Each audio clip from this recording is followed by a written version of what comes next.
there, it's Tracy Tully and you're listening to Tracy Tully Talks at bbsradio.com, the place to be right now, streaming live with another 60 minutes of thought-provoking topics, sharing with you conversations that are relevant today, tomorrow and in the future.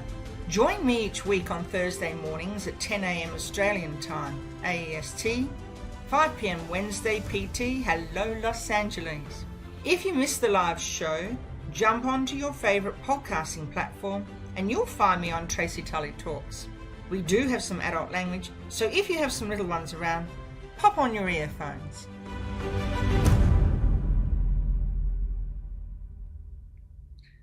Hello, it's Tracy Tully here today, and I'm introducing our guest speaker, who's Leigh Rorke. Leigh is a writer and transformational coach, and she works at Lead on Purpose. I'd like to tell you a little bit about Leigh. She's compassionately blunt, and she's an instrument of truth. She empowers her clients with tools they can use to release their limits and listen to the voice of soul with them. A life coach, kinesiologist, and registered occupational therapist, Leigh shows you how to access the wisdom within you to powerfully direct the course of your soul-aligned life. For over 13 years, Leigh has done thousands of hours of one-on-one healing and transformational coaching for small business owners, leaders, and individuals. She will help you clear the path to your best and most aligned life. Leigh also runs small group circles to teach you how to connect to your soul's voice. She will soon be launching an online program for overgiving types titled Soul Honoring, saying no to say yes to your best life. Welcome, Leigh. How are you? Yeah, good. Thanks for having me, Tracy. It's great to see you again and have a chat today. Thank you. It's my pleasure. Leigh, I wonder if you could tell our listeners who is the woman behind Lead on Purpose. Okay. Yeah. So my name's Leigh Rorke. I'm a single parent. I live on the Sunshine Coast, beautiful Sunshine Coast near the ocean in Queensland, Australia. I have a home-based business, so COVID didn't affect me. This is my office and my life, and I work one-to-one with men and women, probably mainly women, and I tend to do two types of work. So three types of work really, but the first type is I work often with entrepreneurs that might have some goals and we look at clearing the way to whatever they want to achieve. And we firstly need to check those goals are soul aligned. So we're tapping in all the time to people's true self. And I have systems and ways of doing that. And the second group I tend to work with is people who come to me with all sorts of problems, be they relationship, mental health, and really they are overgivers is the heart of that they have, either poor boundaries, poor ability to say no, or they just tend to be the kind of high functioning person that organizes everybody else around them and rescues and fixes everybody else around them and ends up burnt out. So they're the type of people that I tend to attract and work with, and I've been through lots of different niches in my business, and at times I've marketed myself more intensely to business owners or to leaders. But at this time, the clients are coming to me through word of mouth. And so I've built up, I guess, enough of a relationship with people over the years now that happens automatically. So it fits really well with me still being a mum. My girls are 11 and 13. And yeah, so it fits well with my lifestyle. I'm fully flexible. And I also you mentioned I run some circles. I've just finished a circle that was targeted specifically to the overgivers, overfunctioners and people pleasers. And so that content I've developed in that circle it has become that online course that I'm now working. As you know, there's a lot of work to get those things up, videos to create and all of that. So working to get that done in the background. So I'm hoping to make that course low cost, because I know that for a lot of people, therapy or coaching is, out of their reach financially. And I want to give people these tools that I teach my clients every day. And I think that's what you find when you work with people one-to-one. There's a lot of coaches that will go straight to group work, but I actually find the one-to-one informs my knowledge and my skills and the tools I develop, and then I can bring those tools to a greater audience. So that's the intention for the next phase of my business, is to be less reliant on people coming to me, and more that I can share things that they can download on their computer or access anywhere, and get the same tools that I teach time and time again. And that's why I wrote my book. I'll just mention, Tracy, I've got a book called Soul Truth. And the reason I wrote that was because I found myself saying similar things time and time again. I was like, what do I want people to know in a really condensed form about how to get unstuck and live their truth? And that was where the book came in. So it kind of felt cathartic. I think we've got gifts, and it's really good to just get them out of us, no matter what your gift is. When you get your gift out of yourself and put it into the world, there's a great feeling of satisfaction and meaning and purpose in that. So that's my intention, and that's what I do, and that's what I help others do. I help them get their gifts out in the world, because one of the things, we had our last circle for the overgivers, overfunctioners, and people pleasers last night, and one of the things we ended up talking about at the end was how much energy letting go of these old patterns is now freeing them up to create and to really be on purpose and to do what they're doing in the world. You know, like you are, you're sharing your gift with your interviews, and you're on purpose, and being in that space where you have the energy to do that, because you're not stretching yourself so thin in a million directions, particularly as women, is really, it changes your life. It moves you into a different space. So that's my intention, to see more and more people go into that space. I forgot your original question now, Tracy. I've just talked on and on and on. That's all right. I asked you who's the lady behind your leader purpose, and you have explained it really well.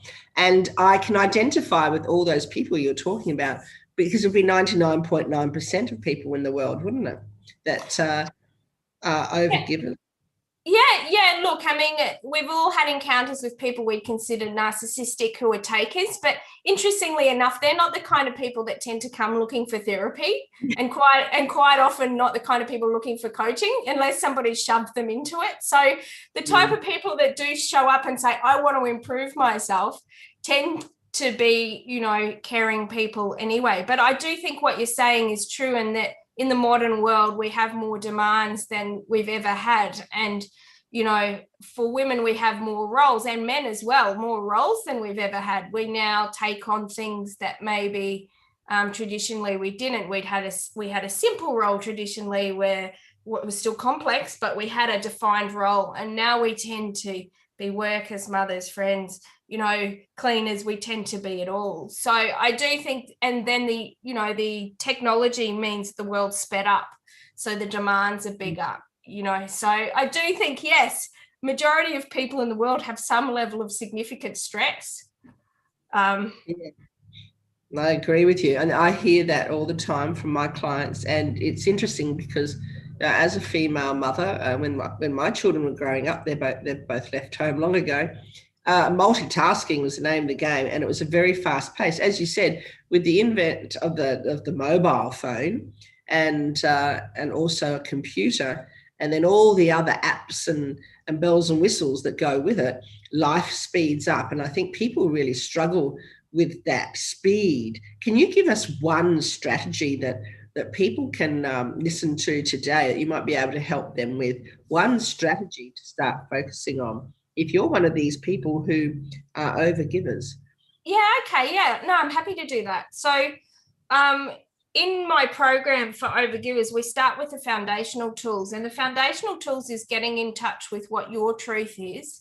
Because if you don't know what your truth is, you'll start to pick up on what other people need and want all the time, rather than what you need and want. And therefore you so that's the first thing. But the tool I'll give is, I use this analogy of the vase. And so if you can imagine, you know, a vase being your energy, and you know, to give, essentially, we're seeing almost one of those fountains. We'd like to be giving from overflowing. We'd like to give from having enough energy that we've got extra to give.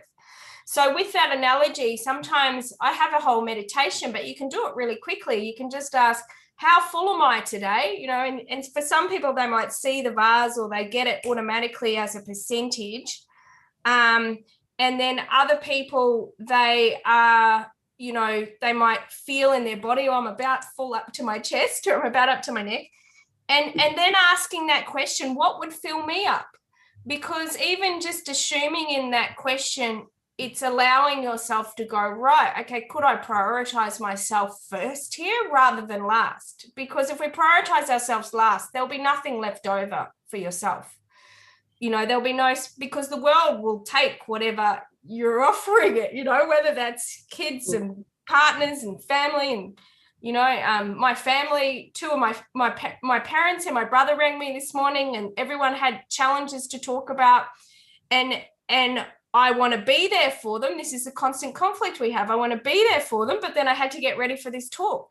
So I have to always find that balance of how much energy do I have to give this situation, and coming from a self-first place, you know, and particularly since often people do ring me for advice a lot, as you can imagine, just being in my job, you know, so it's often that it's a constant balance. We have to constantly consider, do I have this to give?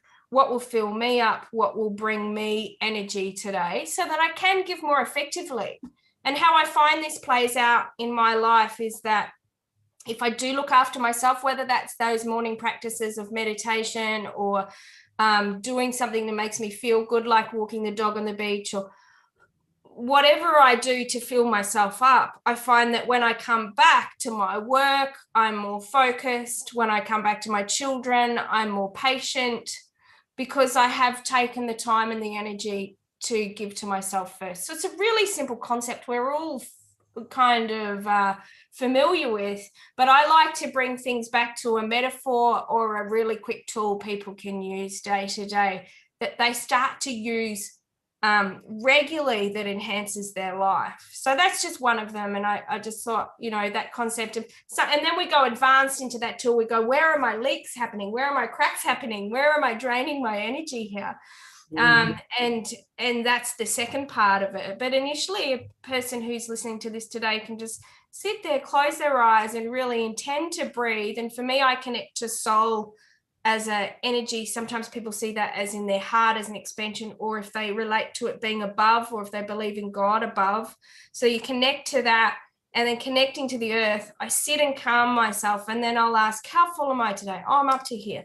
You know, what will fill me up today? What will bring me more energy? And then I can give better, because we actually all do want to give better. We want to be, most of us who are good intentioned anyway, we want to be more patient for our children, or our partner, or be more focused and present in our work.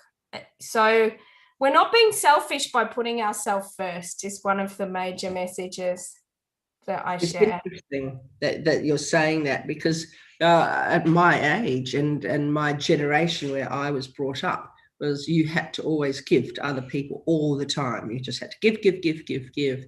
And whilst there's nothing wrong with that, what happens is you grow up into that person, as you said, and so you attract that type of person. You do, yes. That constantly wanting to, using your vase analogy, empty you, because yes, they need your energy. I hear that a lot with people, and it comes to a point that you think, oh boy, you know, I have to stop here. So how do you, in your position, how do you make that change between the people that keep just ringing you for advice to the people that become your clients? Because I know for entrepreneurs and business people, this is the one I hear all the time from a lot of people. Yeah. The delineation they struggle with, they just want to give, but at some point they have to earn money to buy the biscuits in the cookie jars. Yes, exactly. So, I mean, I think this is a really cool question. I love that you bring up that kind of, that energy draining person. And look, there's all spectrums of that, you know, from your most narcissistic, you know, energy vampires, the people that you will like walk away and feel drained, to just well-meaning people who come to you because they know you have something to offer. And for an entrepreneur, particularly if you do have something to offer, you're going to start to gather people who want what you have to offer. And there'll always be a percentage of those that are going to, test and look for the freebies, like that are going to want what you have to offer and not give anything in return. So, that it comes down to boundaries, Tracy, and there's two aspects to boundaries. There's the self-worth to actually believe, well, I'm worth, particularly when we're asking for money, I'm worth charging for this. So there's that component, and sometimes we need to look at that.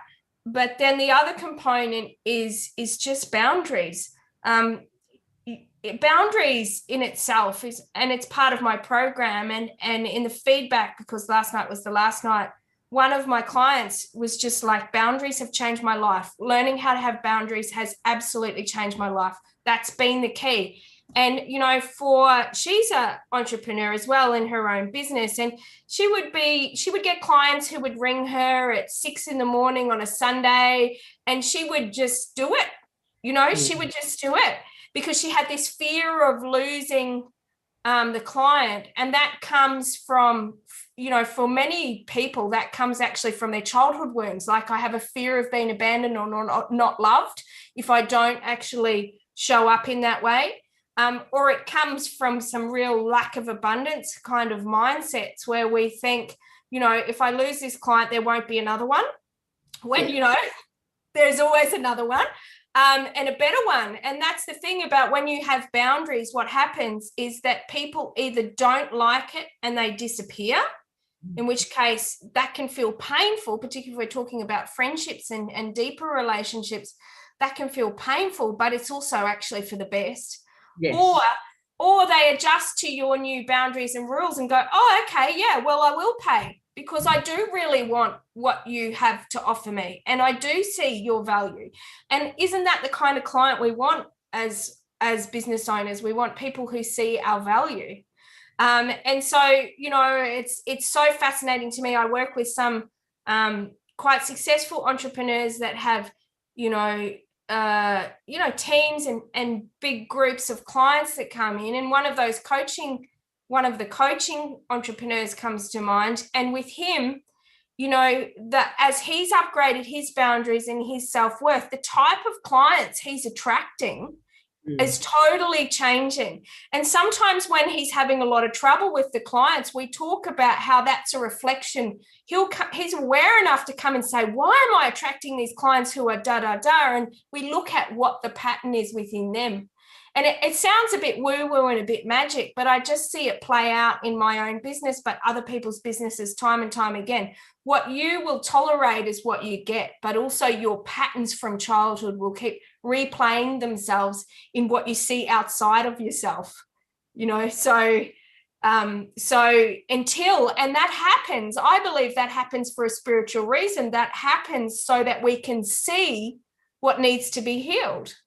It's showing up outside of ourselves for us to, as an opportunity to grow and to change these patterns. And I had a 60-year-old client in here the other day who almost had subconsciously, this is the empath in me, sometimes I can hear people's subconscious doubts and questions. And subconsciously he was asking, am I too old to change this pattern? I'm 60 years old. I've had it since I was 4. Dad was a bit abusive and I just had to go, yes, you can change these patterns. Absolutely. I believe that everybody can, no matter how bad your trauma, can actually change the limiting stories that are showing up in their life. And when we're talking higher functioning entrepreneurs, that it's tweaking. It's not the bigger stuff. They've usually moved through the bigger stuff, but it's what's the next level of growth for me, and what are these things that are holding me back moving forward. So I think boundaries. And I teach people how to set a boundary. That doesn't always have to be a big, loud no, though I love the word no. I think the more we embrace the word no, the better our life is. But, it can be subtle things like a friend rings you and they want your time and attention. I say to my clients, if you've got to lie and say, I've only got 5 minutes, that is a lie I want you to not feel guilty about, because it's actually a kind lie in terms of you're not saying, I really don't want to talk to you. You're exiting from that situation in a way that honors you and the other person. If you don't have a relationship that's as vulnerable and honest enough for you to say, and I've got friends that I can do this with, which is just, I don't have the energy in the space to speak to you now because I know we're going to go into something that drains me. If you don't have that level of trust and vulnerability in the relationship, be okay saying, I'm sorry, I've only got 5 minutes to chat. And in the end, that's a boundary. So there's just so many layers of boundaries. And the most powerful one is to just go, thanks for the offer, but that's not right for me. Because when we say that's not right for me, it's really a self-honoring place of, no one can argue with that, Tracy. If you said to me, no, it's not right for me, I go, oh, okay. You know you better than I know you. So how can I argue with that? Boundaries is something I could talk about all day because I love it. It is life-changing. And at the end of the day, I think in terms of the people that are giving, it's really looking at the shadow side of that. Why am I doing that? Am I doing that because I want people to love me more? Am I doing that because the child within me wants attention or affection or to be thought of as a really good person? And there's a lot of shadow motivations in why we overgive. We want to be seen as something, or we want to, and yes, our business reputation is important, but a reasonable person won't react to a well-articulated boundary. A reasonable person will just go, yes. Now, you're going to get some people who do have a tantrum around you setting boundaries, and that's particularly when you have been overgiving for a long time and you change the rules. Of course, You're changing the rules on them. You're now saying what I did give you every day, I'm not going to give you. They're going to have what I call a Freddo Frog moment, as if you've gone to the 2-year-old to the supermarket and you've taken the 2-year-old, and every time you went to the supermarket, you bought them a Freddo Frog, and then one day you said, no more Freddo Frogs. Well, you're going to have a tantrum, aren't you? Yes, most definitely. And a lot of adults are operating not from their adult self, they're actually operating from their 2, 4, 8, 10, 12-year-old when they're triggered. So, it's unfortunately, to grow your business, you have to be prepared at times to not be popular all the time with everyone. There just is no way around that. No, that's a problem, isn't it? Because I know as an educator of 38 years, our department more or less pressured us that you had to be nice to everyone. You have to be nice all the time, and you have to, so they're more or less pushing you not to have those boundaries, even though in the system of education, you have to have really, really strong, very, very delineated boundaries for people to understand what they're doing. And so a classic example, and you're a mum with kids at school, is behaviour management. So kids move around all the time, especially if they're in armed forces, etc. But that's the sort of style of life we have. They move around. Some might be moving around from school to school.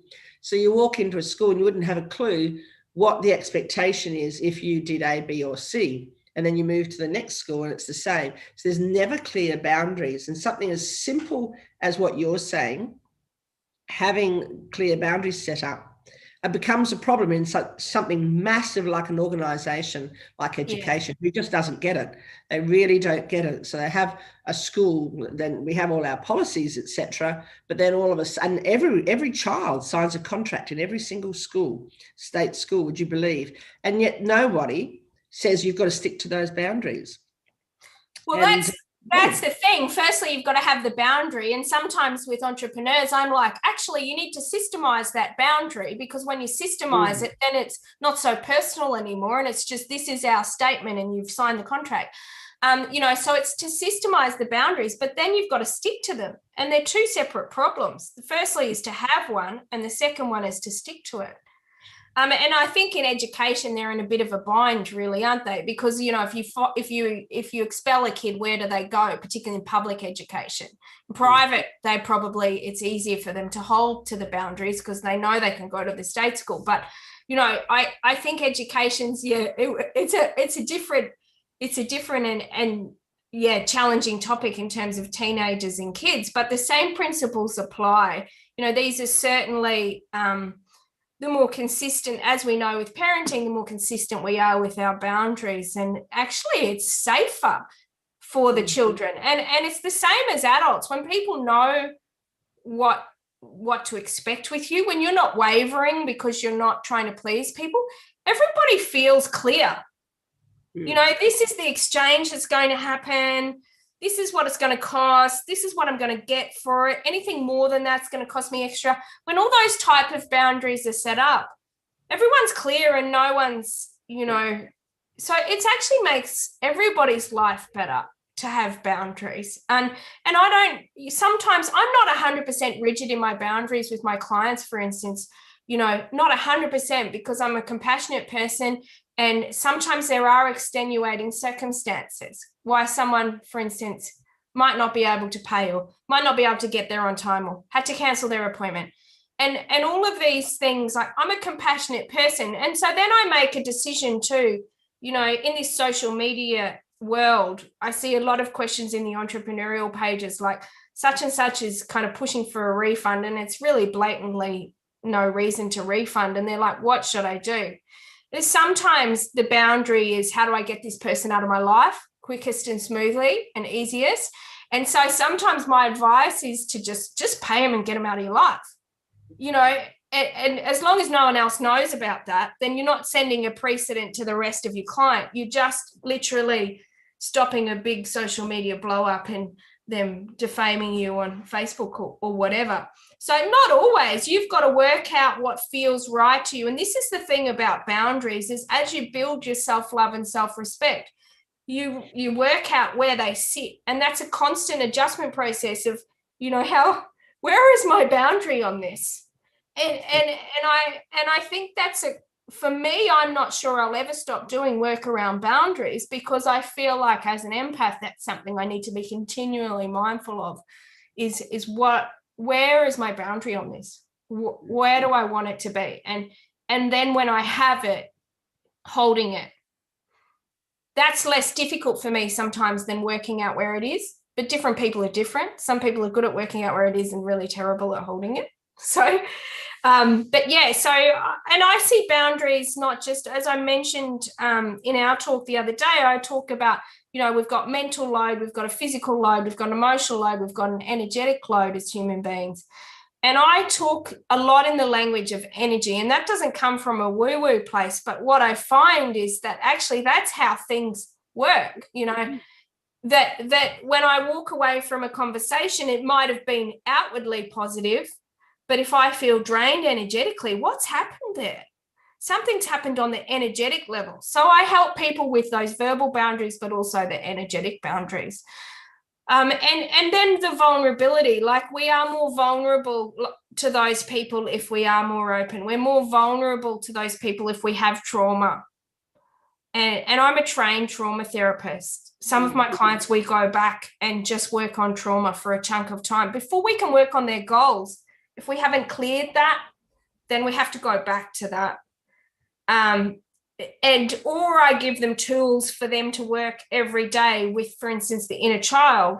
If you've got childhood trauma, and you work just every day with soothing that inner child and letting it know it's safe and loved, that can totally change your life as well. So we don't have to necessarily go and do something like EMDR, which is a trauma therapy. I can give people tools, and that just depends on how severe the trauma is and how neurologically embedded that is. So I guess that's my unique space from a coaching perspective, is I actually merge coaching and therapy, while people are often just therapists or just coaches. And for me to shift between the hats, sometimes a session will be purely coaching, sometimes it'll be purely therapy, or sometimes it'll be 5-minute coaching, 10 minutes therapy, 5 minutes coaching, 20 minutes therapy, because they're different models of the world. But I'm really good at working out what people need when, and that's just experience, Tracy. I mean, when I talk about this and I say things like that, old people pleaser in me says you should be more humble. We've got all these programs that, like you said, that we have, and particularly as women, it's more accepted, for instance, for a man sometimes to go, no, I don't want to do that, or I'm not putting up with this anymore. Sometimes when a woman does that, she's called all sorts of things in the corporate world, particularly. When I work with women in the corporate world, it's like there's different rules for them than there are for men. And that exists. We might think we've come a long way, but in some ways, the way women are perceived when they're strong in their boundaries is they'll be called something. Well, he'll be called a leader. It's just... I love the line you're going to, and obviously, as you can imagine, I'll pick up on that very quickly. So let's talk about that. Let's expand on that then for a while. So we've talked about, and I've heard you talking about boundaries, which are explicitly needed. So we have boundaries as parents or for children, and then we have boundaries in our life, just normally in our life. But now you're moving to the corporate world, and that's a world I've lived in. And it's certainly a world I have clients in, as you would yourself. So can you tell our listeners what is the difference there that's happening in the corporate world that you're seeing? Well, when I moved to the Sunshine Coast, I used to have just corporate clients in Brisbane, mainly, like stressed executives, pretty much. And then when I moved to the Sunshine Coast, I started working more and more with small business owners because there are more and more small business owners. So I have less corporate clients these days, but I still have a few. And they tend to be working in government organisations or, more of those type of organisations here on the coast. And I still have some Brisbane ones. So government's a little bit different in its culture from traditional corporate. And I used to work as an occupational therapist, going into workplaces every day in the Brisbane city, going into workplaces and doing return to work programs for people who had injuries, right? That was my bread and butter job just before I had children 13 years ago. And so what I found, and I still do a little bit of that work because I do some work for insurance companies, and sometimes I'll have to go into a workplace as a result of that. But I went into thousands of workplaces, and every workplace has a different culture. And it has a different culture from the leader down as a culture, but then there's a subculture from the manager down. I did thousands of ergonomic assessments in the tax office, and I could walk into each little pod and feel the culture because I'm an empath. So what the caveat here is that I don't want to be stereotypical because every culture, every place has a different culture. And sometimes those cultures are very masculine, sometimes they're very feminine. And some of the feminine cultures actually aren't very good, for instance, like you talked about with education, at holding the boundary. Some of those, they're very giving and we care about things, but sometimes those cultures that are very feminine don't make decisions very well. So we spend all this time talking in meetings and we never get to decision making. But sometimes those cultures that are more masculine, if they're not countered with the care aspect, they don't have enough members at the key management positions that have care and have nice feminine masculine integration and caringness within them. Sometimes that's when you get those really toxic cultures that are very much outcome driven sometimes, but are a bit cutthroat and it's a bit, nasty. So both masculine and feminine cultures have sometimes undercurrents of challenges, and there's all sorts of politics. This is why, that job I was talking about was a corporate job, and I ended up doing some corporate training. But then I just realized actually it's not the world for me, Tracy. Like, I'm still happy to work with corporate clients, but I look at sometimes the politics they go through and go, because when you've got a small business owner or a medium-sized business owner even, they're creating the culture. Yes. So yes, other members are bringing complexity into that culture, but their intention and their vision creates the culture. So it's a totally different scenario. When it's corporates, it's how do we navigate this culture and be myself in this culture? How can I be myself and feel like I don't lose myself? Or how can I create a microcosm of culture within this team that I manage? I might have 4 or 5 people underneath me or whatever. How do I make that so that even if that's coming from the top, we can just make peace and accept? I'm a big fan of acceptance and commitment therapy, which is at essence, the heart of that is, if I can change it, I change it. And if I can't, I have to accept it. And if you're in a corporate job, there's always things you need to accept that you mightn't like. And you've got to work with people sometimes who you don't like. And it's, how do I set boundaries with them? How do I communicate with them? How do I leave work at work and come home and have work-life balance? How do I not let, the emails from my manager at 11 o'clock at night completely destroy my work-life balance? They're the kind of conversations I tend to have with people in the corporate world. And how do I get a promotion too? How do I get seen for my genius, particularly some of the overgiver types? That there's different types of overgivers, and some of them are really kind of invisible overgivers. Like, they're contributing so much, but they're actually not really seen. And it's about, when I'm coaching that type of person in the corporate world, it's like, how do we get you seen? How do we get you acknowledged actually for your genius? And sometimes that's even just sharing, like I did. I'm really good at that. And as women, we feel really uncomfortable doing that. I still feel the part of me that's uncomfortable, but I'm like, no, actually, this is a true presentation. And so therefore I'm going to put it forward. And this is why I think we see the pay disparity for women. It's not just that, a man's making a decision and it's unfair. It's that women don't go, hey, I'm really good at this and I deserve this. Yeah, that's right. You don't actually ask. Yeah, we don't ask. You have to ask for the right to speak up. Well, actually, you don't have to ask. You just take that right, because it's our God-given right. I love that. Yeah, purely by the fact that, we're citizens of Australia. So we have the freedom of speech to speak up.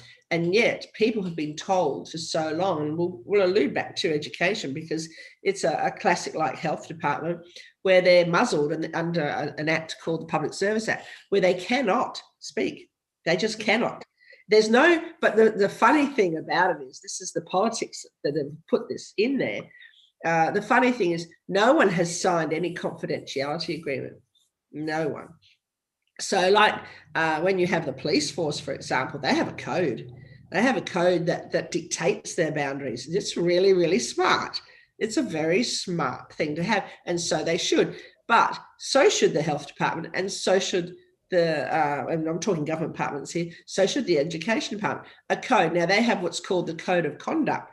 But when it comes to the code of conduct, it's open to anyone's interpretation. Yeah. So it doesn't actually really help anyone. And that's our problem in life. So we've got all these people that are struggling with their boundaries because they look for their corporate world or their government world, or their entrepreneurial world, for boundaries that don't exist really. And they're constantly saying, I need to have my voice, or I need permission to speak. And it's a hard one. And I'm coming from your program, your online program that you'll soon be launching, called Soul Honoring, saying no to say yes. Can you talk here now, because saying no is really important. A lot of people struggle with it. Can you talk to our listeners a little bit about that, the power of saying no? Well, I think, firstly, just to bring that corporate example there, I spoke about like the email at 11 o'clock at night. And so, saying no might look like an email back, to the boss that says either something like, I'll action this in the morning, or let's talk about it at 9 o'clock. It doesn't have to be no as a strong no, or it could be just a request. I would prefer if you don't email me at night, because it shows up on my phone and it disrupts, so it can be a request. Yeah. So, in terms of saying no, it's probably the ultimate boundaries. But when I'm talking about this in the concept of, it's also saying no to things aren't right for you. So that might be the corporate job. That might be the courage to leave the toxic work environment. That might be the courage to leave the relationship that isn't working for you, or the courage to, say no to your children's demands for whatever that is. So it's on every level of your life. it's when you honor yourself and you go, what's right for me, what honors me. The reason why people don't ask that question is because they fear the consequence. Because if they start asking that question, then they're actually going to have to say no to things that are actually sometimes their comfort zone. You know, I can see the book behind you saying fearless. Well, you know, the thing about fear is that we just get into what's comfortable for us. What we're used to is comfortable, and change is uncomfortable. So when we ask what honors us, it's going to bring change. It doesn't have to bring life-bringing change, and it doesn't have to bring the change we fear. I've got multiple examples of clients who come to me who are contemplating leaving their relationship. And when we work on boundaries and we work on their own self-love and then meeting their own needs and then asking for their needs in a healthy adult chair way, what happens sometimes is that the relationship is just totally transformed for the better. And so they feared that they'd lose it, but it's actually transformed. So when we say no sometimes is the ultimate act of courage. You know, no to the old way of being, no to your old life, no to being treated that way, no to, you know, I really believe we get what we will tolerate in life to a certain extent. You know, if I will tolerate being abused, then the people that are abusive are going to come around, and they're like bees to a honey. They just sense it. You know, the most narcissistic personalities can actually sense your wound, and they will actually manipulate it in both ways. There's, you know, a narcissistic personality, for instance, in relationship might love bomb somebody at the start, so they sense their wound and they meet that need, but then they withdraw from that, or they start criticizing into the same wound. So it sounds, you know, you know, and I'm not saying some of these people are doing that consciously. It's a subconscious strategy, and these are the real energy vampires we touched on before. Yes. But, you know, no, and not all my clients are dealing with narcissistic personalities. It's a spectrum of, you know, just honoring yourself. And to me, that's an ongoing journey. It's not, okay, because life changes all the time. You know, a balance, you get in a balance and you're honoring you and your balance is all good and your self-care nurture, you know, is all good. And then something changes. And suddenly you actually have to find a different way of being and a different way of honoring you to handle what's changed.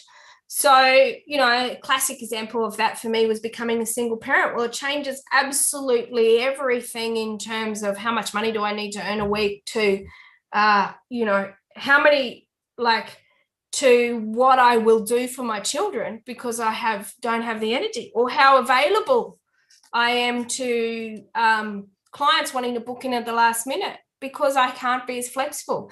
So the boundaries have to change with your situation. So saying no so you can say yes, because I need to let go of something or be willing to potentially run the risk of losing it. And the relationship's the classic example of that. Or even jobs. Sometimes people, when I say, well, let's set some boundaries, they go, oh, my boss will get rid of me. My boss will turn on me. My boss will whatever. And we go, well, if that happens, is that the worst thing that could happen? Because we're going to go find something better if that's the case. So we need to say no to bring in the better thing. Exactly. I think, you know, you've touched on so many raw points at every level. It's fascinating listening to you. And for our listeners today on BBS Radio, I actually listened to Leigh on the weekend on Sunday here in Australia. She spoke at an international women's conference, and she talked about what she does in her job and exactly what she's talking about today, but with this passion that a lot of us do not even know what we're missing. A lot of people, and listeners will hear this today, a lot of people going, oh, that's right, you know, I need to think about what is it that I want that honors me first, because until you do that, you can't really help other people. Or do you need to be helping those other people in the first place? And why are we doing that? Yeah, well, I think that's a really important point. Sometimes I believe in soul contracts, that we come down with particular purposes in mind. But I think some of the overgivers almost feel like they have a soul contract to save the world or help others, when really, when I tap into their soul contract, it's quite often not the case. I believe we're here to actually really be the most expanded version of ourselves, to share our gifts and skills for the joy that brings us. You know, when you were talking about my passion, I am passionate about it because this work just lights me up. That's a selfish space, and I don't actually see that as a problem, because in the end, me doing what's right for me, living the kind of lifestyle I live, where I do have the flexibility, I can walk the dog on the beach, I have the clients I want to have. You know, it's not perfect and I'm always tweaking and upgrading, but that brings me passion. And of course, that's going to benefit my clients and the world. So being in the, I feel like sometimes this pressure, particularly again as women, that our value is in what we give. And that's just a lie. Our value just is. Yeah. And you're here to enjoy your life. You're here to experience. I believe we've got multiple purposes. You're here to learn and grow. You're here to enjoy life and experience the present moment and all that entails. You're here to, yes, find what you're good at and share those gifts. And then it's kind of like the icing on the cake, that legacy piece. I think sometimes people try and create a legacy before they've actually sorted the foundation out, which is their own life. You know, I see legacy as, rightly so, something you do in your 50s and 60s if you have done the work of really self-honoring and you've got the stable foundation. But having said that, my work gives back all the time, but that's not the purpose of it. The purpose of it actually is myself and my children and my family right now. It's to find a way where I can provide for them and enjoy it, and in a way that works for my own energy style, because that's the other thing I'm passionate about, is where people play the comparison game, and particularly women. It's a really toxic thing we do, where we go, she's done that, I want to do that too, or I think I should want to do that too. And they're what I call ego desires. They're not soul desires. They're like, I want to be like Tracy. I want to have an interview. Well, what if that's really not aligned with my skills and gifts? What if that doesn't work for my energy? What if that doesn't work for the way I operate? What if that's not my purpose or the gift I want to share for the world? So getting in touch what you really want and what really honors you, it requires you to just drop all these social expectations and programs we have, and caution against the Facebook kind of comparisonitis, where we go, she's got this amazing life. Yeah. And that comes from my life, Tracy. Rarely has my life turned out how I've planned it. I do. Yeah. Some people's lives do. They plan something and it goes that way. But I really consider myself fortunate in that I feel like my soul has redirected me every time I've gone too far off track. And that's my belief about my own personal journey. It's not my belief about all my clients' journey, because I don't like to impose my model of the world on people. If they're not spiritual, we work with them where they're at. I don't impose that on them. But I do think people fundamentally believe and can relate to this concept of that feels aligned and right for me, that honors me, and that I have an individual kind of beat to my drum, that I operate best when I come from that beat rather than trying to be someone else's beat. So, yeah, so I think, I don't know, that's pretty much probably all I've got to say on that, really. But yeah, I think it's been, my passion for what I do, I consider a real gift, but I've also worked to find what lights me up. Sometimes it doesn't land on your lap. Exactly. I've gone, this doesn't work for me. So I've had the courage. I actually changed jobs a lot when I was younger. And I'm a Gen XY Casper, and it was kind of more of a Gen Y thing to do. And Gen Xers tended to stay loyal to their job. And so I was at the start of that generation that would go, this isn't working for me, I'm going to try this. But what was brilliant about that was with each hop, I was deeply considering what works for me in this and what doesn't. What do I like about this and what doesn't? So I want more of what I want to like. And I have to say no to this job. You know, when I moved to the Sunshine Coast, I had a full private practice, but my knowing was like, no, it's the right place for me. I need to go. And I followed that knowing, even when it wasn't logical. Like, I walked away from a full business, and it took me ages to get back up to where I was. It was madness on the surface of it. But on every level, on every other level, it's been the right decision. And it came from a place of knowing. So that's, you know, my challenge sometimes to my clients is to be that little bit brave, and we bring the fears into the room. Let's talk about what you fear about this. Because when you talk about your fears, they lose their power. Exactly. I love it. I love the Facebook banner you have, and I'm going to read it out so our listeners can hear. You've got, out beyond the ideas of right doing and wrong doing, there is a field. You are there. And that struck me when I was doing my research on you. That is a really, really neat banner. What was behind that? This is my last question for you, because I'm watching the time. So what's behind that banner there? Well, I think that I might misquote. I think it's a Rumi quote. But what I loved about that is that what holds us back is the judgment we have of ourselves. And, you know, and what I want in relationship, and what I've created a lot with my friendships, is a place where we're non-judgmental of each other. Yeah. And so, you know, right and wrong has sometimes these rules that we're given, you know, particularly when you're talking about the generations you've come from and into ours, these concepts of, but the new generations have their own right and wrong too.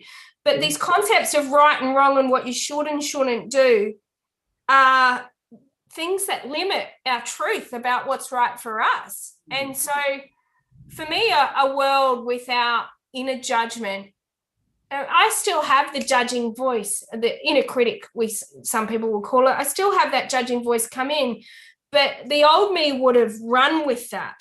But the new me goes, oh, thanks for your opinion, but you know what? I'm doing the best I can. Yeah. Like, we're human here. I'm human. You know, last time I checked, I'm human, which means I'm never going to be perfect. And I do work with a lot of clients that have very high expectations for themselves. And unfortunately, if you have high expectations of yourself, you're at risk of projecting that onto other people as well. And they'll feel judged or criticized or controlled through that dynamic. So it's not great for relationships, judgment. No, it isn't. And you're talking about, you know, the corporate world and the government world, where it's very performance, outcome-driven culture, performance, and that can cause so much havoc. And it'd be the same if we're looking at our own lives. If we expect to be perfect, or our partners expect us to be perfect, we've got a lot of issues that run very deep there. So you've covered every aspect today in this short hour.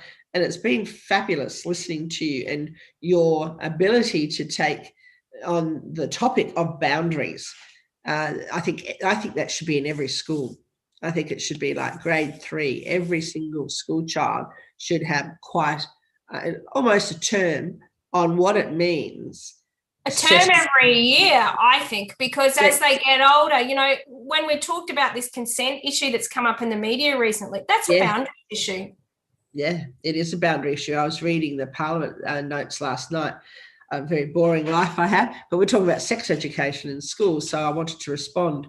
And what you're saying is correct. How do you teach young children to pick up, you know, the possibility of these things, and how do we teach them? It's easy. Children are children. They're like little sponges. They'll soak up what they're given. If we give them the right information from the let-go, as you're saying, in life, we find, no doubt you and I and everyone else, we find the biggest problem people have is with setting boundaries. If they can get to that part very quickly and manage it, then their life is going to be so much easier and better for them.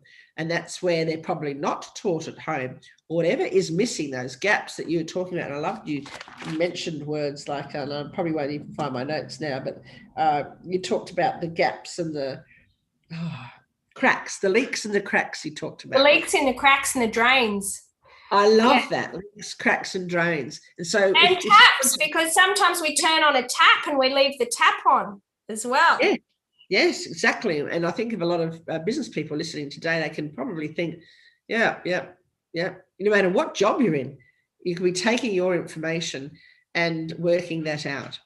So, my lovely lady, I'm going to have to say goodbye and thank you so much. We'd love to have you back on another day. And I just love this chat, Tracy. You're delightful to chat to. I think we can chat all day. Thank you. So we've only got a couple of minutes left. If you can just tell everyone where they can find you. So you can, so I have a website, leighrorke.com. You can find me on Facebook as well. I'm not a big Instagrammer. I'm probably just past that. I'm not great at selfies, but you can find me on Facebook. And my email is leigh@leighrorke.com. So that's leigh@leighrorke.com. If you email me with any questions, I'm really accessible. I'm not one of these people that hides behind, online calendars and things. Anybody can chat to me, book a chat for 15 minutes if they want to, and see if we're a match in terms of coaching or working. I'm not a great sales pitcher. It's just a conversation to see if we're a match. And you can download my book. Is on Amazon on Kindle, or you can order it on my website, the hard copy. So that's, you can find me multiple places, Tracy, but I'm always happy to chat to people who might think they're a match, and I just encourage people to use their intuition.